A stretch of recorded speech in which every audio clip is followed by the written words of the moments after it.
So that's a little bit about the tour itself, and the design and the traveling and the budget and the brand management, some of the performance stuff that I've talked through today. Does anyone have any questions? Yeah, I got a few of them. Okay, go ahead. At the risk of personal or something, okay. Do you feel it was a success? I do. I do feel it was a success. Um, my goal was to launch a brand and to release a product that I'm proud of.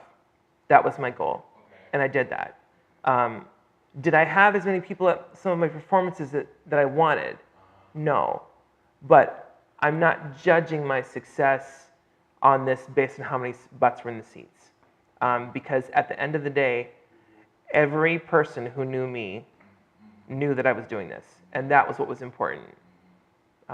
Alongside of having a product that I feel is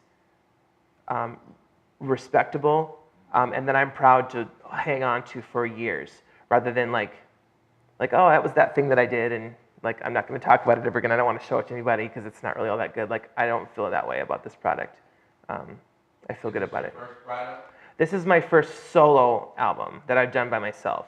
My career has been full of a lot of amazing experiences collaborating and tracking and recording and producing other artists or with them.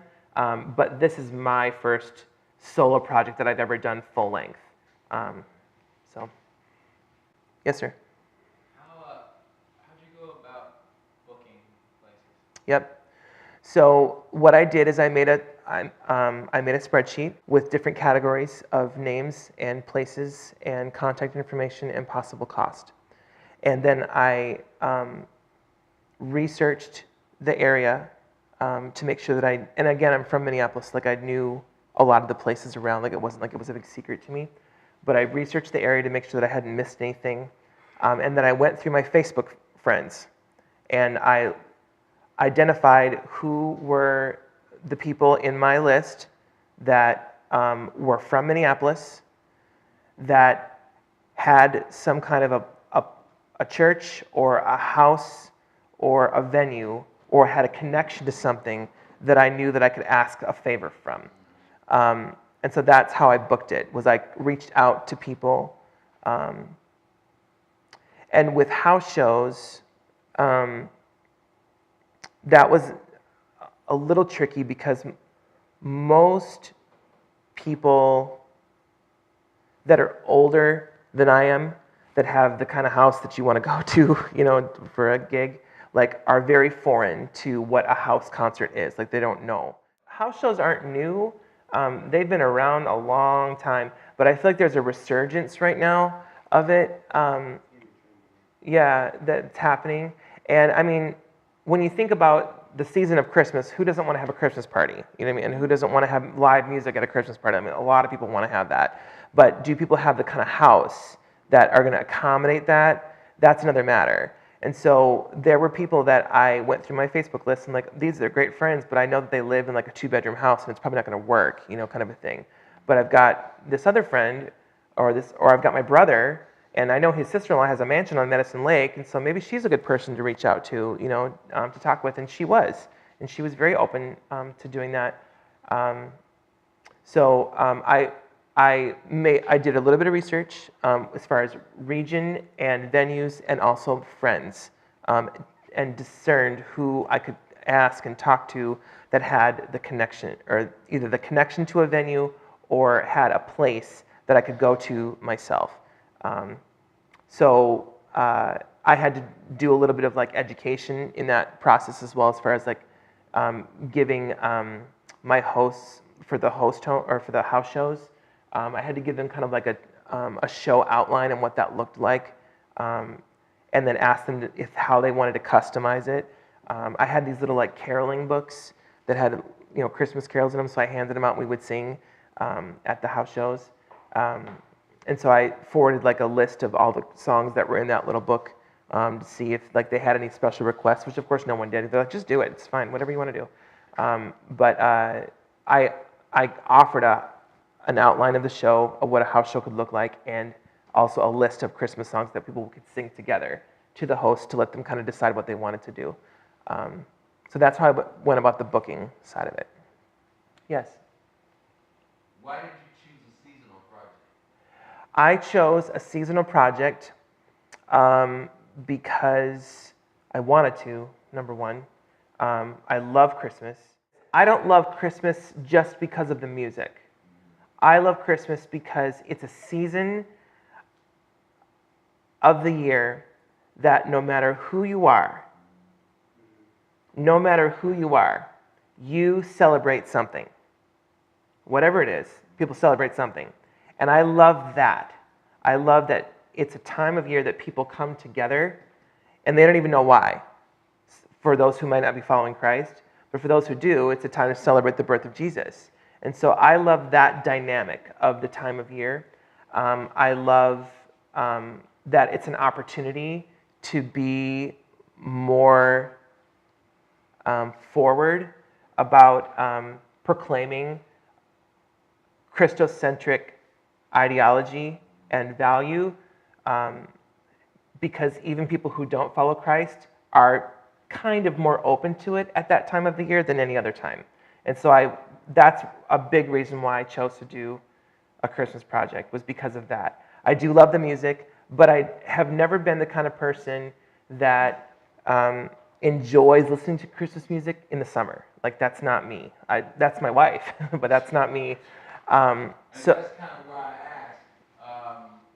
I don't know, maybe you see this purely as the joy of doing it. Even though I like the joy of doing it, I would really enjoy if something would blow up. If they would. Yeah, I think you have to, any one of us has to decide what our motives are and what we want from something and what we're defining as success. And for me personally, the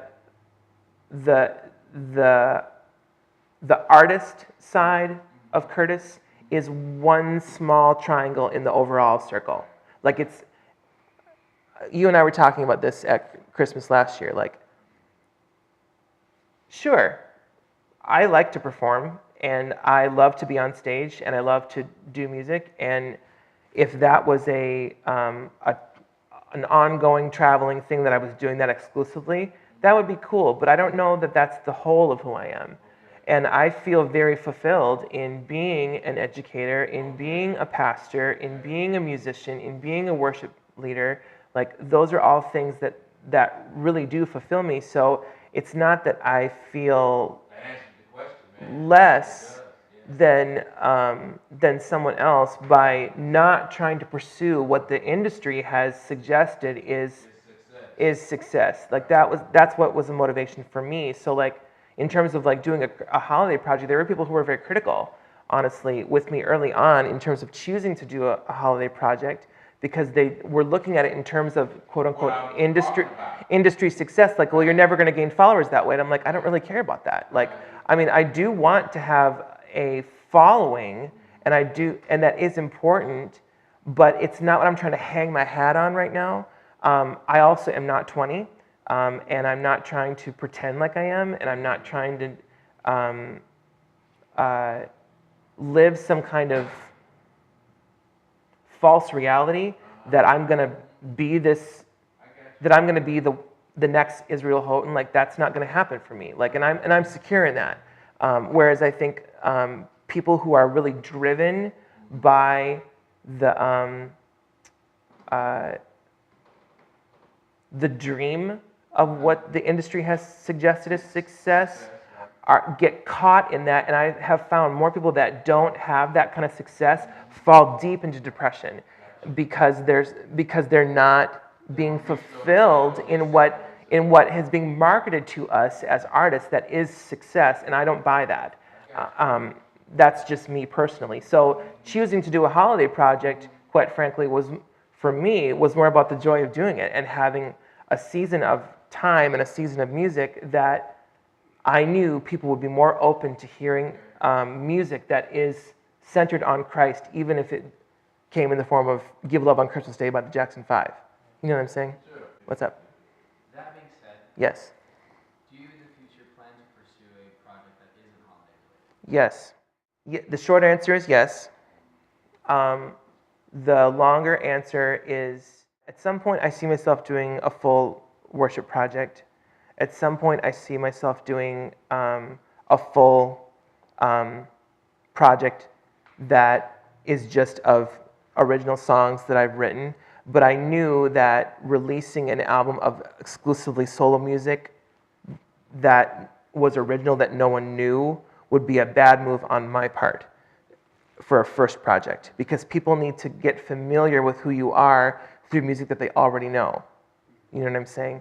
And so if you do songs that are public domain or that are covers of another artist that you end up just paying for a fraction of a penny for the mechanical royalty to put it out there, that helps you as an artist to build more traffic and momentum as to what you're doing and who you are, because people will want to listen to music that they know first before they listen to music that they don't know. Choice to use something that's people are more recognizable of, rather than something they've never heard, is I think it's a good move. Let's look at Pentatonics, just as an example. Who enjoys listening to a cappella music on their own? Every now and again, and I do too, but do I want to listen to it on a regular, steady diet? Not really. What the Pentatonics have done well is they have made a custom arrangements of songs that everybody knows that has built momentum around them, and now they have their own solo projects of stuff that they wrote all themselves. When there were groups that were doing that years and years and years ago that don't have near the following because they didn't put out stuff that people knew. And so like that, there's a dynamic with that. And make you feel like I know you, huh? right, and with Christmas, ain't nobody up in this room want to listen to music that they don't know at Christmas. Like they want to hear stuff that they know. You know what I mean? So I took a risk by putting out an album that had 30% of the album be original Christmas music. Like that was a risk for me to do that. But I did it because I chose to do that. But because I did all of my original music at the house shows, people bought it. And I sold a lot of albums at the live concerts that I did, way more than I have done on digital. So like getting out and performing in front of people has been a much more, it's an investment, yes, but it has generated more income through hard copy record sales than I have done on digital. But I chose to go digital because I wanted accessibility. So, other questions? I don't know if this implies, but like EPs versus full lengths, what's like, is there a difference, like stepping out and like a smart move? Yeah, I think anything that's full length is at least 10 tracks, and anything that's EP is 4 to 6. But you're asking the question about like, is it smart? What's a good first move to put out an EP or to put out a full length? I think a lot of it revolves around cost and like what you decide you want to invest in. And what you can take on, you know what I mean? Like, let's just use you for an example. Like you're putting out a 14-track album. Yeah, so that's a lot of tracks. But you're doing probably 90% of your own playing, your own writing, your own producing, right? So that's not me, and I can't do that. Like, I'm not a producer. I can't engineer stuff like he can. Like I don't have that skill set. I need to have other people with me in that. So it costs me more money to do that, right? So depending on what your skill sets are, like you can choose to make a decision based on that. But that said, if you feel like the height of what you're going to be able to do on your own is to produce something in GarageBand, don't.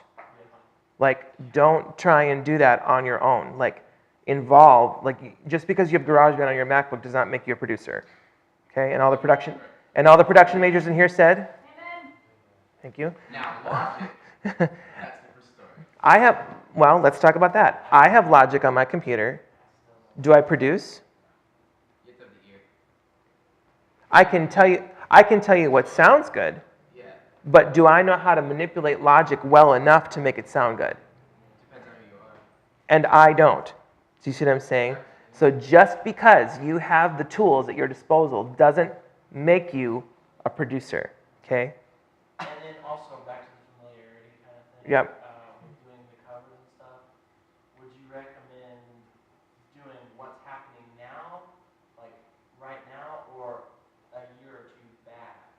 I think it depends on what you want to be known for.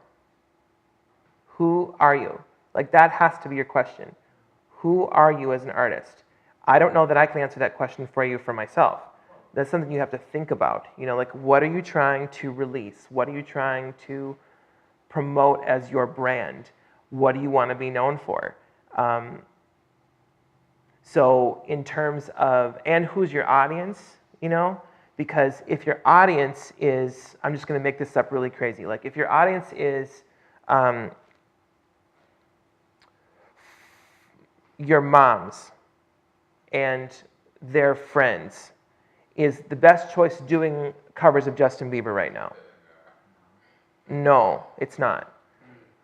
So you have to think about who you are and who you want to appeal to as your audience.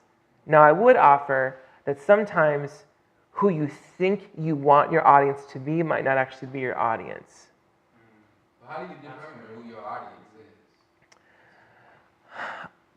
I'll tell you my own journey and let you synthesize, because I don't know that I have a hard and fast answer for you. With Just For You, I put it out thinking that I was going to largely connect with people my own age. And who, if you look at the analytics on my platforms, the larger age groups have been your guys' age group mostly, and your age group, like younger adults and older retirees. And I mean that in the most respectful way possible. So that's where the majority is living, not so much in my own age group, which was a surprise to me. So I think also, to put it in your guys' context, you might be thinking, and this is not an insult, this is a reality, you might be thinking that the music that you want to do is going to appeal to your own age group, but it might be appealing to junior hires. Do you know what I'm saying? So you have to think about what you're writing and what you're choosing to put out, and what you're choosing to cover, because who you think your audience might be might not be your real audience.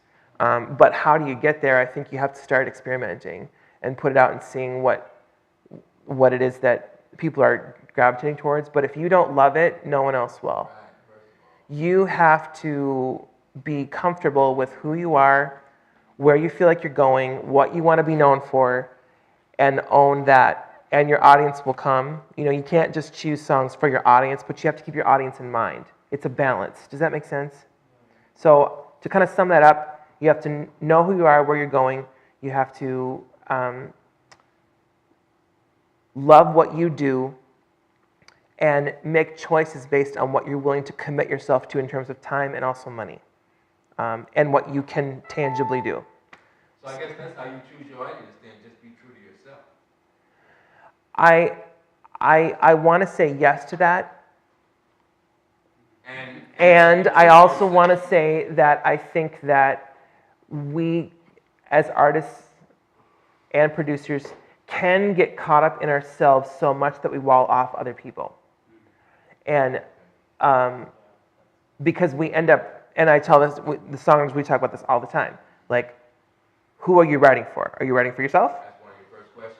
Are you writing for yourself, or who are you writing for someone else? Who are you writing for? Because if ultimately you're only writing for yourself to please what you are, to be true to yourself, that's so narcissistic, and it's going to wall off other people.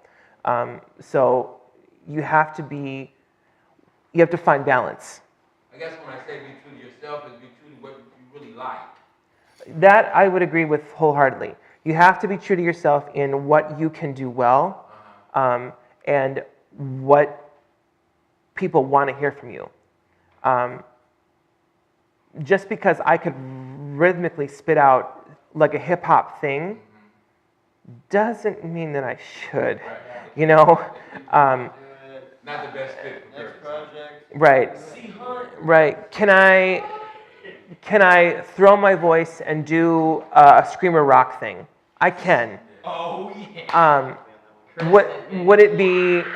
Would people be highly entertained with laughing at me trying to do it? Yes, they would. They would. But Might be your claim to fame, because here's this guy with kids and a wife, and Right. rock. but that, I mean, just by your responses in the room, you guys don't see me as that. You know what I mean? Right. So that maybe that asks, answers the questions like who do you see yourself as, and who do other people see you as? You know what I mean? Because people are going to expect and want to hear things from you, and you have to navigate that. And so for me, trying to live more in the soulful pop kind of Motown gospel R&B world has been a very delicate journey for me. I've worked hard, I've worked humbly, and I'm not asking for permission, but I'm also not trying to assume anything. Like that's a very tight line for me to walk. Can I sing something that's light and pop and folk? Yeah, and I can do it really simply. But it's not where I want to live. Where I want to live is more on the soulful pop and on the R&B side. That's where I want to live. And I think that most everybody in here, if I looked at you and asked you who you thought I was, would probably answer somewhere in that vein, because that's who you identify me as. So at any rate, it is being true to yourself, but it's also being aware of your surroundings and where you're at and what's going on. And when I say be true to yourself, I mean what you really enjoy. Yeah, and I wouldn't disagree. You have to love. Right. You have to love it, because I could be on the opposite side. I could be able to, as a musician, be able to sing all the licks that I can do, but if I don't love it, people aren't going to want to listen to it. You're not going to be very soulful. Right. Right. Any other questions? No. Okay, cool. Well, thanks for coming. I appreciate you guys, and I'll see you again.